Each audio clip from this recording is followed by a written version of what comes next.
आज हम लोग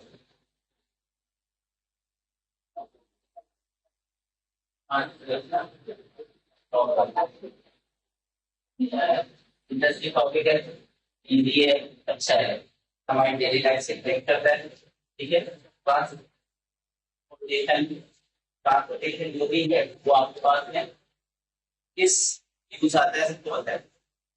जब हमें खुद को एक जगह से दूसरी जगह जाना होता है अभी ट्रांसपोर्टेशन यूज में आता है। चाहे हमें कोई मटेरियल एक जगह से दूसरी जगह भेजना होता है तो भी ट्रांसपोर्टेशन हमारा एक ओरिजिन से दूसरे डेस्टिनेशन तक जाने के लिए हम ट्रांसपोर्टेशन का यूज करते हैं किसी भी वे में करें, है ना। तो ये सारी प्रॉब्लम्स जो है वो इसी में आए। ये एलपीपी की एप्लीकेशन पार्ट है, ठीक है। और इंडस्ट्री टॉपिक है, साथ साथ में असाइनमेंट से कनेक्ट करता है। ट्रांसपोर्टेशन असाइनमेंट बराबर बराबर है, इक्वल हो जाता है, इसमें फिर न्यूमेरिकल आता है, ठीक है। कि ये इक्वल होता है वो असाइनमेंट बारे में बता रही, ठीक है। ट्रांसपोर्टेशन क्योंकि जैसे एलपीपी का पार्ट है तो 3 स्टेप इसके भी होंगे, क्या ऑब्जेक्टिव फंक्शन, कंस्ट्रेंट्स और एप्लीकेशन है उसका। तो ये सेम तीनों स्टेप ये भी फॉलो करेगा, तो इसे, ठीक है। अब ऑब्जेक्टिव फंक्शन की बात करते हैं। सिंपलेक्स मेथड में ऑब्जेक्टिव फंक्शन हमेशा सॉल्व करने के लिए मैक्सिमाइज होना जरूरी होता है, बाकी आप मिनिमाइज मैक्सिमाइज किसी में भी लेके चलो लास्ट आंसर उसी में आता है। बट सिंपलेक्स मेथड की फर्स्ट कंडीशन है कि objective function must be in maximisation, ठीक है ना।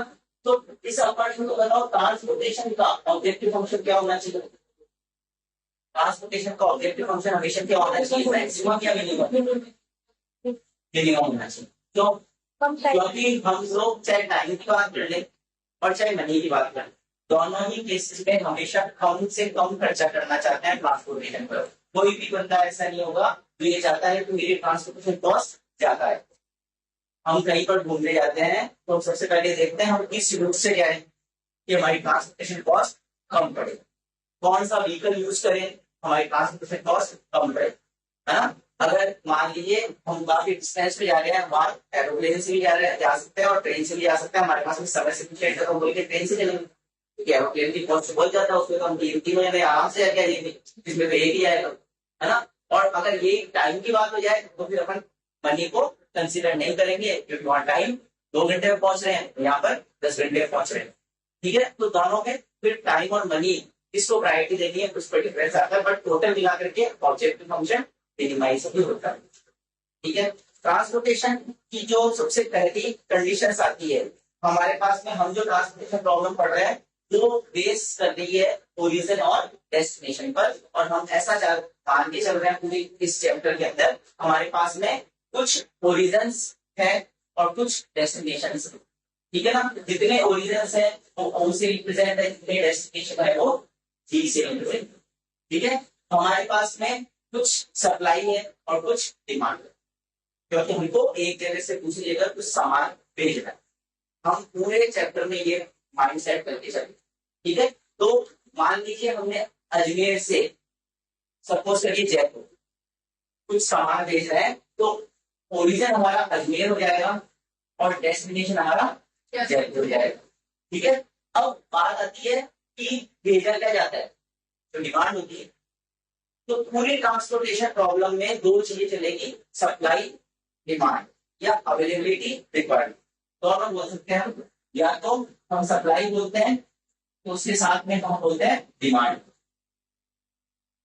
और अगर हम अवेलेबिलिटी बोलते हैं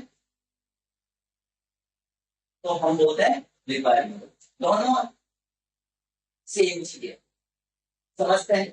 सप्लाई करनी है किसी आइटम, ठीक है, कितनों की करोगे, कितनों की डिमांड होगी, पहले डिमांड होती है। अगर मेरे को जयपुर से यहाँ कुछ मंगाना है तो मैं पहले पर्टिकुलर शॉपकीपर को ये बोलूंगा कि मुझे इतनी डिमांड है, तो वो मुझे सप्लाई करेगा, ये अपनी मर्जी से कर देगा। ऐसा कहेगी ना आप सोमवार आएंगे तो सप्लाई करनी चाहे तो चाहे ले चाहे नहीं ले, मैं तो करूंगा, ऐसा कहेगी ना। वहां से ऑर्डर आएगा तो क्या आती है, डिमांड है, उतना वो सप्लाई करते। ऐसा कैसा हम ये कह सकते हैं, डिमांड मतलब रिक्वायरमेंट होगी, मतलब ये होगा डिमांड तो बोलेंगे जब आवश्यकता होगी। मेरे पास ये आइटम खत्म हो गया, अब मुझे इसकी आवश्यकता है, जब आवश्यकता होगी तो ऑटोमेटिकली डिमांड क्रिएट होगी, 100% होगी। और अब आपने डिमांड जैसे करी तो सप्लाई कब करेगा, जब उसके पास अवेलेबल होगा। तो अवेलेबल होगा तो सप्लाई करेगा, रिक्वायरमेंट होगी तो डिमांड क्रिएट होगी। तो हम ये भी लिख सकते हैं, ये भी लिख सकते हैं, जो भी लिखना चाहे लिख सकते हैं।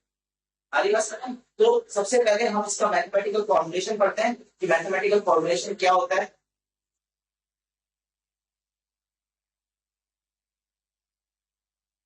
Mathematical formulation of transportation problem. Transportation problem का मैथमेटिकल फॉर्मुलेशन क्या होता है, देखिए इसका हमेशा ऑब्जेक्टिव फंक्शन क्या होता है, minimum. Minimum z equals to summation i values from 1 to n summation j values from 1 to n cij xij, ठीक है। ये आपके पास में ऑब्जेक्टिव फंक्शन हो गया। सच दैट कंडीशन पर अगर हम जाते हैं, summation j values from 1 to n j values from 1 to n xij, वो आपके पास में ai इक्वल हो जाएगा, और i जो है 1 टू n होगा। समेशन i पर जाते हैं तो 1 टू m है xij, और ये aj के इक्वल हो जाएगा। तो हमारे पास यहाँ पर जो j की वैल्यू आएगी, ये आएगी 1 टू n। और लास्ट कंडीशन जो होती है हमारे पास में, वो summation ai equals to summation ej होता है। यहाँ होता है i 1 टू n, यहाँ होता है j 1 टू n, ठीक है। और लास्ट xij जो होता है ग्रेटर देन इक्वल्स टू 0 होता है, यहाँ i होता है 1 टू n और j होता है 1 टू अप टू n, ठीक है। इसको समझने से पहले एक चीज और जानते हैं अपन, इस कंडीशन को summation ai equals to summation bj, यहाँ i 1 टू m है और j 1 टू n है, ठीक है। ये जो आपके पास में है, ये कहलाती है आपके पास में टोटल सप्लाई, जो कि आपके पास में टोटल डिमांड के इक्वल होता है ना। या फिर हम इसको टोटल सप्लाई टोटल डिमांड के साथ में प्रोडक्शन और डिमांड के कह सकते हैं, जो भी तुम कहना चाहो। टोटल प्रोडक्शन में प्रोडक्शन होगा तो ही वो सप्लाई कर पाएगा, प्रोडक्शन होगा तो अवेलेबल होगा, अवेलेबल होगा तो वो सप्लाई कर पाएगा, ठीक है। तो बात सारी एक जैसी है हमारे पास में। अब अपन पहले पूरे मैथमेटिकल फॉर्मुलेशन को एक बार समझते हैं है क्या, ठीक है। सबसे पहले objective minimise z, minimise z equals to double summation. Double summation क्यों आ रहा है, क्योंकि कंप्यूटर तुम्हारे पास आई होती है सिंगल गलती, अभी आपके पास दोनों एक साथ आएंगे, मैट्रिक्स बनेगी, और मैट्रिक्स के अंदर क्या होता है a11 1 2 1, तो दोनों चलते हैं i और j। cij xij, cij xij वहां पर cx था, अभी भी cx ही है, तो फर्क पड़ रहा है कि i भूल जाओ तो है क्या cx cos इनटू i तक मल्टीप्लाई होकर के टोटल कॉस्ट आ जाती है। तो सेम है cij xij, ci तो हो गई कॉस्ट, xi तो हो गई डिसीजन वेरिएबल या वो डिमांड जो हम पूरी करेंगे, जो इसका सॉल्यूशन देगा, समझ गए। अब आता है समेशन j की जो लिमिट है वो आपके पास में j 1 टू n, ठीक है, और xi के ai है, मतलब समझना लिमिट किस पे लग रही है, आ क्या रहा है j पर चालू हो रही है, आ क्या रहा है i, और i पर जा रहा है n तक। तो ऐसा मत सोचना समझा तो j का या j आना चाहिए था, अपना दिमाग में जरा फर्क, ठीक है। j equals to 1 to n ai। अब ai क्या है ना, बात आती है ai जो है हमारे पास, ai हमारे पास कहलाती है सप्लाई, या इसको हम अवेलेबिलिटी देते हैं। फिर इधर आ जाओ, ये आई की लिमिट होगी 1 से है, लेकिन मिल क्या रहा है j, aj, यहाँ aj नहीं आएगा bj आएगा, bj, ठीक है। तो जो bj है आपके पास में, वो आपके पास में होती है डिमांड, और उसी को हम क्या कहते हैं रिक्वायरमेंट, ये साइड कितना ऐसे, ठीक है। तो ये आपके पास हो गया bj, जो हो गया हमारे पास ai। ये जो कंडीशन दे रखी है अभी मैं दिखाने वाला हूं उसके बाद में, ये most important condition, summation ai equals to summation bj, total supply equals to total demand. ये मैं साइड पे लिखा हुआ है, इंपॉर्टेंट है, मोस्ट इंपॉर्टेंट चीज है। हमारा सबसे पहले न्यूमेरिकल जब भी स्टार्ट होगा, है ना, जैसे हम सिंपलेक्स मेथड में सबसे पहले क्या देखते थे, ऑब्जेक्ट मैक्सिमाइज है या नहीं है, उसके अकॉर्डिंग हम पहले उसको मैक्सिमाइज करते, उसके अकॉर्डिंग स्लैश सर्कल जो भी बनता, ठीक है। बट यहाँ पर सबसे पहले ये कंडीशन देखो यार, जैसे ही ट्रांसपोर्टेशन प्रॉब्लम आएगी आपको सबसे पहले देखना है ए आई और बीजे दोनों का सम करना है, दोनों की वैल्यू एक्जैक्टली सेम आनी चाहिए। तो जितनी सी बात है, सप्लाई जितनी करेगा जितनी डिमांड हो। अगर आपको 10 आइटम चाहिए तो 10 आइटम की ही सप्लाई होनी चाहिए ना, 9 करेगा तो भी काम करनी है, 11 करेगा तो भी काम करनी है। क्लियर कंसेप्ट है, बिल्कुल रटने वाली कोई बात नहीं, है ना। इससे पहली कंडीशन ये फुलफिल होना मस्ट। जैसे ही होगा तो हम आगे बढ़ेंगे। लास्ट आता है x i j greater than equal to 0, जैसे वहां पर था x greater than equal to 0, same x i j greater than equal to 0। यहां तक इस मैथमेटिकल फॉर्मेशन में कोई डाउट है? क्लियर है, ठीक है। ये मैथमेटिकल फॉर्मेशन लिखने के लिए आता है, right the mathematical formulation of transformation problem, ठीक है, या right the mathematical formulation of assignment problem, दोनों के लिए आता है। इसलिए ऐसा नहीं सोच लेना कि कौन सा पूछेगा, इवन सिंप्लेक्स मेथड का भी पूछ सकते हैं। मैथमेटिकल फॉर्मुलेशन सारे याद होने चाहिए, ड्यूलिटी, सिंप्लेक्स, है ना, सारे पता होने चाहिए, ठीक है। अब इसके बाद आती है इसकी नेसेसरी और sufficient condition. Necessary and sufficient condition, the physical solution. अब नेसेसरी और सफिशिएंट कंडीशन, फिजिकल सॉल्यूशन के लिए क्या होती है, summation a i equals to summation e i 1 to n j 1 to m, that is total supply equals to total demand। ये भी 2 number में क्वेश्चन आता है, right the necessary and sufficient condition for transportation problem for the physical solution, ठीक है ना। तो ये आपके पास में होता है total supply equals to total demand. कभी भी चलते फिरते पूछ लूंगा कि भाई सबसे पहली कंडीशन क्या होती है, टोटल सप्लाई टोटल डिमांड के इक्वल होना चाहिए। सप्लाई हमेशा एआई से रिप्रेजेंट करते हैं, सप्लाई अवेलेबिलिटी दोनों एआई होते हैं, डिमांड रिक्वायरमेंट दोनों मिली है, ठीक है, ये आपको पता होना चाहिए। अब इसके बाद में आता है कुछ डेफिनेशन जो आप लोग खुद से कर लेना, एक्सप्लेन कर देता हूँ, ठीक है। फर्स्ट डेफिनेशन आती है initial basic physical solution, IBFS। ये जो मैथमेटिकल फॉर्मुलेशन है ना, ये मैं तुम्हें न्यूमेरिकल कराऊंगा जब सारी कंडीशन सेटिस्फाइड करके बताऊंगा कि हो क्या है, ऐसा क्यों हो रहा है, ये इसके इक्वल कैसे आ रहा है, ये इसके इक्वल कैसे है, वो सब तुमको बताएंगे एक बार प्रॉब्लम के अंदर। आप बिल्कुल सारी कंडीशन सेटिस्फाइड करा देखा गया। अब अपन पहले इधर आते हैं कि हमारे पास में सबसे पहले IBFS क्या होता है, शॉर्ट फॉर्म याद रखना, इनिशियल बेसिक फिजिकल सॉल्यूशन। क्या नाम है इसका, इनिशियल बेसिक फिजिकल सॉल्यूशन है। वैसे तो बताइए इनिशियल बेसिक ये क्या होता है, जैसे फिजिकल सॉल्यूशन होता है, इसको यहाँ पर नाम दे देते हैं बस इनिशियल बेसिक फिजिकल सॉल्यूशन, और कोई फर्क नहीं पड़ता। Initial basic physical solution physical solution में होता है। फिजिकल सॉल्यूशन क्या होता है, they satisfy constant as well as non negative restriction, same. तो initial basic physical solution of transportation problem is that they satisfy constant as well as non-negativity restrictions also is called initial basic physical solution। clear।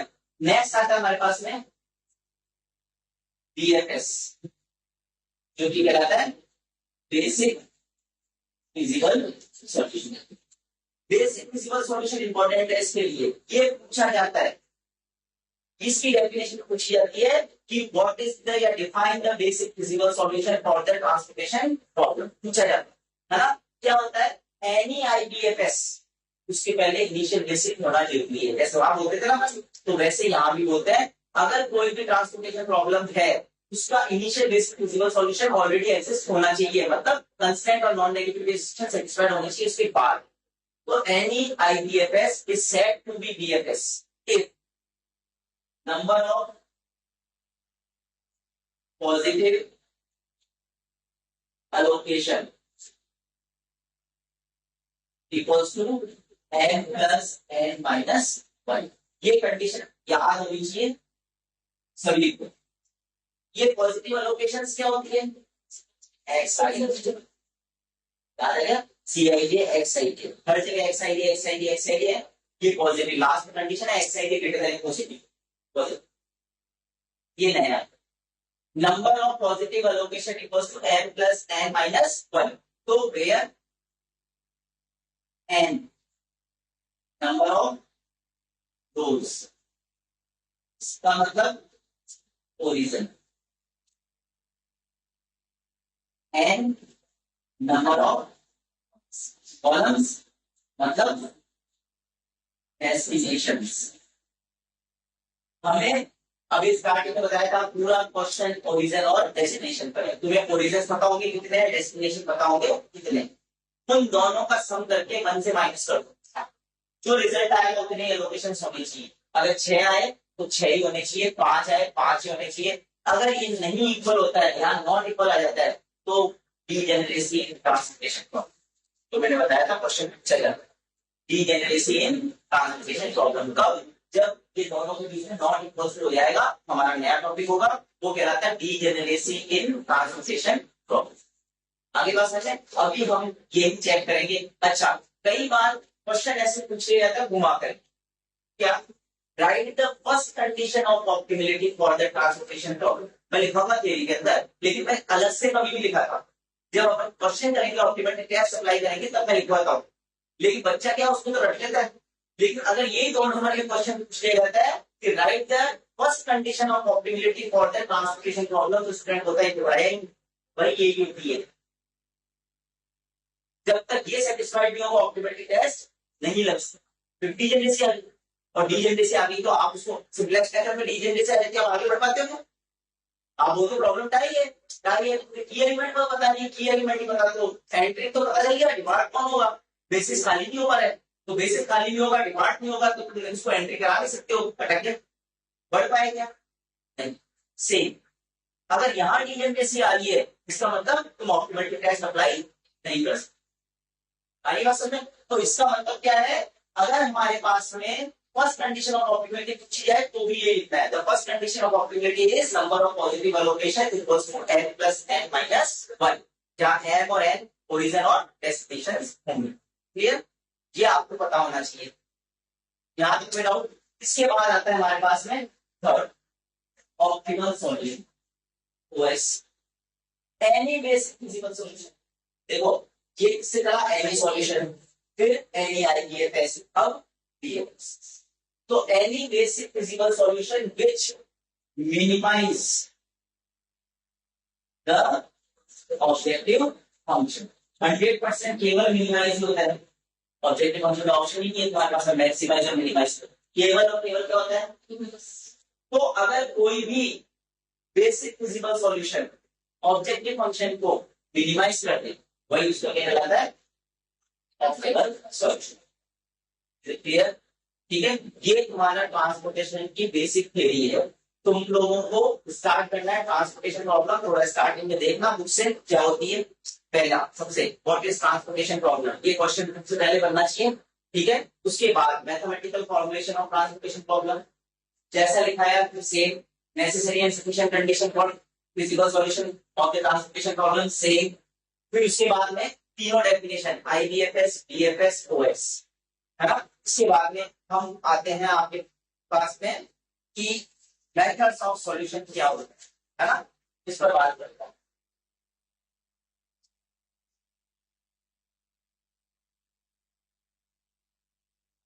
Methods और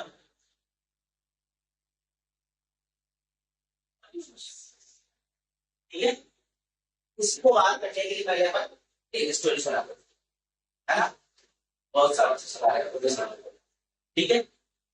चलो ये तो ये सब आ चुके हैं, बस में बैठ बैठ के मैं तुम्हें बैठा दे, ठीक है। तो एक अपन भूमिका को ले लेते हैं, एक अर्पिता को ले लेते हैं, एक शिवी कम आती है तो उसको भी ले लेते हैं, ठीक है। इन 3 बच्चों को अपने ले लिया, मान लेते हैं कि तीनों बच्चे जयपुर के और किशनगढ़ में पढ़ते हैं। गर्मी की छुट्टियां हो गई, ठीक है। गर्मी की छुट्टियों के बाद में कॉलेज ओपन होता है और सबसे पहले शिवी आती है, बस स्टैंड करती है और उसको कहाँ आना है, आगे, और उसका ओरिजिन बस स्टैंड है।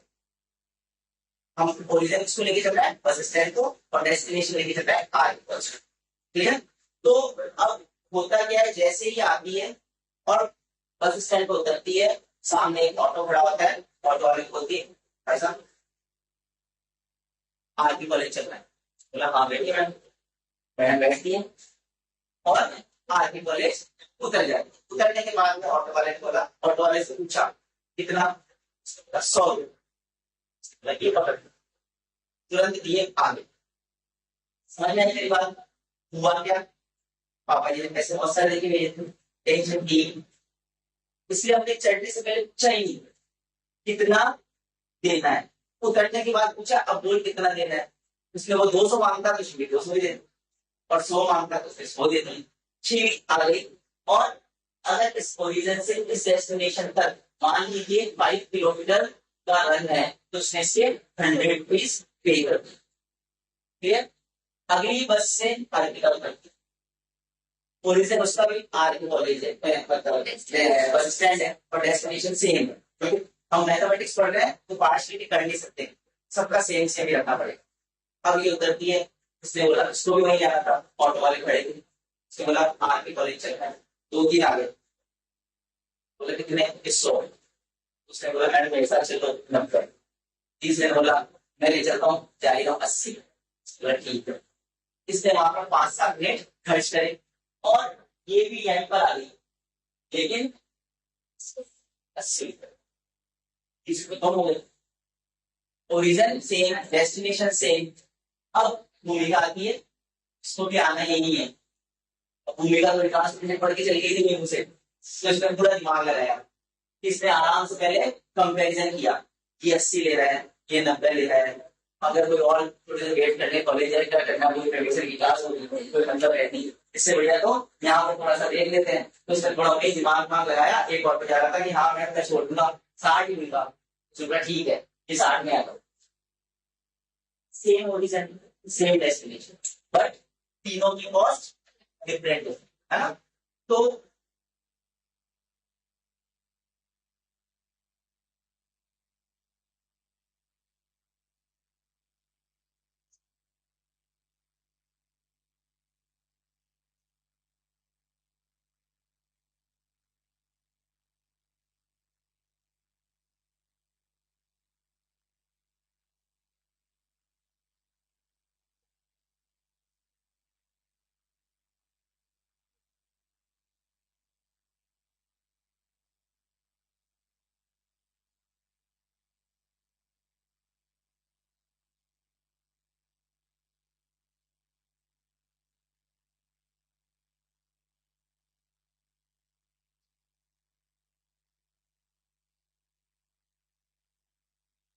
ये 3 मेथड हम पढ़ेंगे, ठीक है।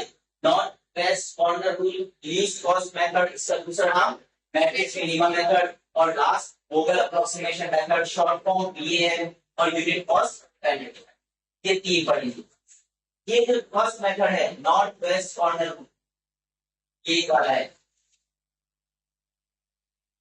जैसा मैंने समझाया ना वैसे ही क्वेश्चन सॉल्व होता है। जैसे शिविर ने दिमाग में लगाया लेकिन तुरंत आ गई, टाइम वेस्ट नहीं हुआ, इसका भी टाइम वेस्ट नहीं हुआ, तुरंत आंसर आता है चुटकी में, फटाफट, दिमाग ही नहीं लगाना होता है कितने पैसे ले रहा है, हमें मतलब ही नहीं, हमें सामान भेजना है। मतलब जब हमको रिक्वायरमेंट होती है कि अभी जयपुर में डिमांड है इस आइटम की और तुरंत भेजना है, चाहे कॉस्ट 10 की बजाय 100 लगे, मुझे मतलब नहीं सामान आना चाहिए, तो हम फिर ये बोलते नहीं है कि शाम तक ट्रक जाएगा तो उसके साथ भेज देंगे, भले एक अकेले आदमी को पैसा देकर के सामान लेके भेजना पड़ता है, भेजना पड़ता है। दैट इज नॉट वैसे ऑर्डर, टाइम वेस्ट नहीं होता, जिसमें जितना टाइम लगाना क्वेश्चन सॉल्व करने उतना ही टाइम लगेगा, मान के चलो सीढ़ी को बिल्कुल टाइम लगा, इसलिए क्वेश्चन सॉल्व करने में भी टाइम नहीं लगेगा, तुरंत तुरंत आंसर आता है। नॉर्थ वेस्ट कॉर्नर, कॉर्नर देखो एंट्री दो, कॉर्नर देखो एंट्री दो, और कुछ नहीं करना। नेक्स्ट खरीदता है, थोड़ा सा दिमाग लगाया था, लीस्ट कॉस्ट देखी थी, दोनों में से कम किसकी है, सिर्फ थोड़ा टाइम लगाया असिस्टेंट पर, टाइम लगाया तो कॉस्ट कम हुई 20 रुपए। यहाँ पर भी हमें स्टार्टिंग में पूरी मैट्रिक्स में से देखना पड़ेगा सबसे कम कॉस्ट किस पे आ रही है, उसी को चूज करेंगे, टाइम लगेगा, वो किसने टाइम लगाया नहीं, कौन सी कॉस्ट बाद में देखेंगे, अभी तो जाओ, इसने टाइम लगाया इसलिए यहाँ पर टाइम लगेगा, ठीक है। इसका आंसर इससे बेटर आता है। फिर आता है बीएएम, वोगल अप्रोक्सीमेशन मेथड, जिसका एक नाम और है एनालिस्ट। ये क्या करता है, जैसे मैंने बोला ये 80 रुपए ले रहा है, ये 70 रुपए ले रहा है, 10 रुपए और बच रहे हैं, that is penalty. Least and second least, उसको पता चला सबसे कम 70 रुपए ले रहा है, सबसे ज्यादा 80 रुपए ले रहा है, तो इस वाले में चला जाते हैं। ये सबसे कम 60 ले रहा है, फिर 70 ले रहा है, तो 10 का तो फिर भी फायदा ही है। तो जो सबसे कम कॉस्ट होती है और उससे जस्ट बड़ी कॉस्ट होती है, उन दोनों का डिफरेंस, दैट इज पेनल्टी। यहाँ पर कोई भी एंट्री करोगे तो हर रो और हर कॉलम की पहले क्या कैलकुलेट करोगे, पेनल्टी। उस पेनल्टी में सबसे ज्यादा पेनल्टी आएगी, जैसे तुमने 2 4 5 टाइम कॉलेज पूछा, सबसे ज्यादा तुम्हें लगा 10 रुपए का डिफरेंस आ रहा है, तो सबसे पहले उसी के पास जाओगे जहां 10 रुपए का डिफरेंस आ रहा था। समझ में आई? कहीं मान लो तुझे 65 दे रहा था और 70 दे रहा था, तो बोलते यार तो 5 रुपए बच रहे हैं, लेकिन 60 और 70 में 10 रुपए बच रहे हैं, तो 60 और 70 को चूज करोगे, मतलब मैक्सिमम पेनल्टी उठाओगे। मैक्सिमम पेनल्टी, यहाँ पर तुमको इनिशियल बेसिक फिजिकल सॉल्यूशन निकालने के लिए टाइम लगता है, सबसे बेस्ट सॉल्यूशन ये देता है। इससे बढ़िया सॉल्यूशन कोई सा मेथड नहीं देती। तीनों ही मेथड आईबीएफएस निकाल लेते हैं, इसके याद रखना, तीनों के आईबीएफ निकालने, आईबीएफएस निकालने के तरीके अलग है। ऑप्टिमलिटी टेस्ट सब में सेम होता है, ऑप्टिमलिटी टेस्ट सब में सेम होता है। ये तीनों किस आते हैं, इनिशियल बेसिक फिजिकल सॉल्यूशन निकालने के, बस आगे बात समझ में, ये केवल इनिशियल बेसिक। अच्छा, अब सबसे इंपॉर्टेंट चीज मुझे बोलने जा रहा हूं, वो अच्छे से सुनना। क्वेश्चन आता है सॉल्व द ट्रांसपोर्टेशन प्रॉब्लम, क्या आता है, सॉल्व द ट्रांसपोर्टेशन प्रॉब्लम, केवल ऐसा लिखा हुआ आता है और एक टेबल दे दी जाती है। जब अगर क्वेश्चन ऐसा लिखा हुआ है सॉल्व द ट्रांसपोर्टेशन प्रॉब्लम, केवल और केवल ये मेथड अप्लाई होगा, केवल और केवल, चाहे कितना ही बड़ा हो चाहे कितना ही छोटा हो, लगाना गूगल अप्रोक्सीमेशन मेथड ही है, दूसरा कोई सा भी नहीं लगेगा। बात समझ में आ रही है? तो इसका सेकंड पार्ट समझ में आएगा होगा। अगर बाय नेम पूछेगा तो आपको जो पूछेगा वो लगाना मस्ट है। अगर उसने बोला solve the transportation problem using not best, वही लगाना है, यूजिंग लीस्ट कॉस्ट, वही लगाना है। लेकिन अगर कुछ भी नहीं बोला तो जैसे मैंने बोला सिंपलेक्स मेथड के अगर ग्रेटर देन इक्वल टू वाले कुछ भी नहीं बोले तो बिगेम ही लगेगा, टू फेस बोलेगा तो लगाना है, अदरवाइज नहीं जाना। समझ में आ गई? सेम यहाँ पर है, आईपीएफएस, तीनों ही आईपीएफएस कैलकुलेट करते हैं, बेस्ट सॉल्यूशन ये देता है। अपन एक क्वेश्चन करेंगे, एक क्वेश्चन करेंगे, तीनों मेथड से करेंगे, कंपैरिजन तुम्हारे सामने रहेगा, किसी कॉस्ट कम आएगी किसी नहीं आएगी। ऑप्टिमलिटी टेस्ट तीनों का सेम। मैं एक क्वेश्चन लेता हूं जिसका आईपीएफएस निकालूंगा नॉट बेस्ट से, लीस्ट कॉस्ट से और पीएम से। पीएम को कंप्लीट करूंगा ऑप्टिमलिटी टेस्ट लेकर के, लेकिन फर्स्ट सेकंड को कंप्लीट नहीं कराता, उस पर ऑप्टिमलिटी टेस्ट फिर उनको लगाना है। तो 3 क्वेश्चन एक साथ लेंगे, हमारा टॉपिक खत्म हो जाएगा, समझ आएगी? तो इसमें आपको कुछ नहीं बचता, रीजन जैसी बचेगी और अनबैलेंस ट्रांसपोर्टेशन प्रॉब्लम बचेगी और कोर्स इसका भी खत्म हो जाएगा। आगे बात समझ, तो आपको केवल ये ध्यान रखना है बीएम मेथड ही अप्लाई करना है जब तक इन दोनों का नहीं पूछा जाए, है ना? इस बार पूछ सकते हैं इन दोनों के बारे में, तो इसलिए थोड़ा सा अलग तरीके से क्वेश्चन कैसे पूछ सकते हैं बताएंगे, ठीक है ना? तो उस तरीके से आपको अप्लाई करना होगा। आगे बात समझ में, बाकी आपको हमेशा केवल और केवल ये मेथड लगाना है। मेथड बड़ा होता है, लेंथी होता है, लेकिन अगर कैलकुलेशन पार्ट आपका स्ट्रॉन्ग होगा तो मजा आता है, ठीक है ना? बहुत आसानी से होता है इस तरीके। अब आपको इसमें कोई डाउट पूछ सकता है किसी भी मेथड में जो कुछ समझ नहीं आया, क्लियर है? ठीक है ना? आज के लिए इतना ही है।